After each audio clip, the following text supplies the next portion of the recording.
Hi, we're Team 6, also called Team BrainSTEMs, and we're excited to present our final results on our brain tumor classification project using MRI scans. We worked on the problem of classifying based on different MRI scans of the brain, whether there was a tumor present or not. As you can see on the right, we had a pre-labeled dataset containing different depths from the brain, which were labeled as either 0, no tumor, or 1, yes tumor. This data came from the 2015 BRAT competition, which was edited by physicians from the Paramount School of Medicine.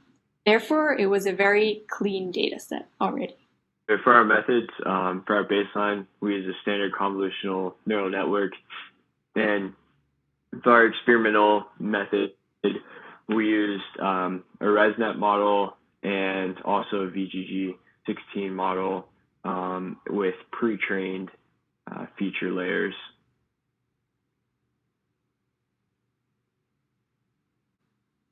For our metrics, for each of the models, we train them using binary cross-entropy loss, as this is the standard loss that has been used in prior projects using similar technologies or with similar problem statements. And to evaluate the models, we used 5 metrics: sensitivity, specificity, positive predictive value, negative predictive value, and overall diagnostic accuracy. Sensitivity is just the proportion of positive predictions that are actually positive. Specificity is the same, but for negative predictions. Positive and negative predictive values are just the probability of a value, of the true value being what it was predicted. And the overall diagnostic accuracy is just the proportion of correct predictions. These are the resulting metrics for the CNN, ResNet 50, and VGG16 ResNet. As you can see, both the CNN and VGG16 did well, receiving a high overall accuracy, as well as similarly good outcomes on the more specific metrics. However, ResNet 50 did very poorly, having an overall accuracy barely better than random. However, it did have a better positive predictive value, but this was at the expense of an even worse negative predictive value. Likewise, it had a higher sensitivity, but at the expense of a lower specificity. This is the graph for loss over epoch for the CNN as it trained. As you can see, the loss is decreasing following a decaying function, which makes sense as the CNN gradually converges on a solution.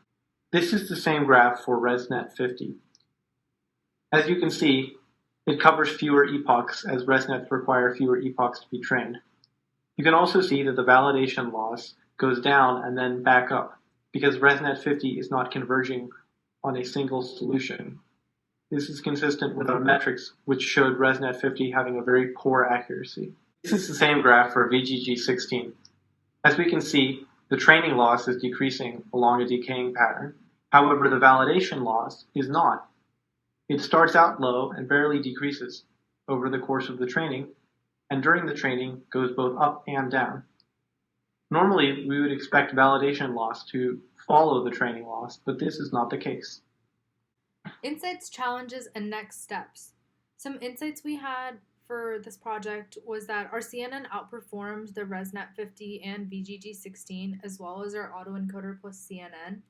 But ResNet 50 and VGG16 outperformed our autoencoder and CNN. Some challenges we ran into from the start: we had a small data set, and our autoencoder performance was not optimal, meaning we had to turn to the ResNets to have another measure to run our CNN performance by. If we were going to continue with this project, the next steps we would take would be to locate the tumor within the brain scan by running an algorithm on subsections of the MRI, and to improve our autoencoder and feed-forward performance since it didn't perform optimally, and we would like to see it do better. Finally, our ethics statement. In conclusion, we have contributed a small step towards building a CNN system which can support physicians in their diagnostic decisions regarding brain tumors. The goal of this is, of course, to compensate for human error, which can arise from physician exhaustion, maybe plain coincidence, or small errors in devices. And The idea is that our CNN, by its current accuracy, can match and even slightly exceed the accuracy of different radiologists. And an additional feature is that since the computational efficiency is quite high, this analysis could also be run on scans, which physicians are actually not inspecting for tumors. This way, it could also achieve an implicit early detection. Therefore, the system holds some value for society. We also could not detect any additional significant security or privacy impacts because the same data which is being used by clinics already is made available to the algorithm here, and no further privacy infringement is taking place. However, we as the authors do want to caution that the system should only be used as a second check and not as a primary check. This is because we cannot actually reliably guarantee that our system will work well on unusual tumors or react correctly to certain artifacts in the scans. In addition, we have no way of proving that we are accounting for any other types of deviations, which could result from maybe race, age, or even sex. In addition, we want to caution against a certain risk for an unconscious, excessive reliance on it by physicians who know, okay, there is a second check. This means that the weight is not entirely on my own shoulders. But this is a danger because our system is only designed as exactly that, a second check, not the primary one. Finally, in the far future, there is some risk for abuse at the institutional level, meaning that such systems might be deployed towards determining eligibility for different insurance programs or suitability for certain jobs. This is not the goal of this algorithm, and it is the hope of the authors that there will be policies to prevent this happening. In our further work, we would hope to include a much larger and more diverse data set, and in the next step to also move towards trials with different radiologists to further improve the system such that it can reach a clinically suitable standard. Thank you very much for your attention and would be excited to hear from you about your thoughts on this project. Thank you very much.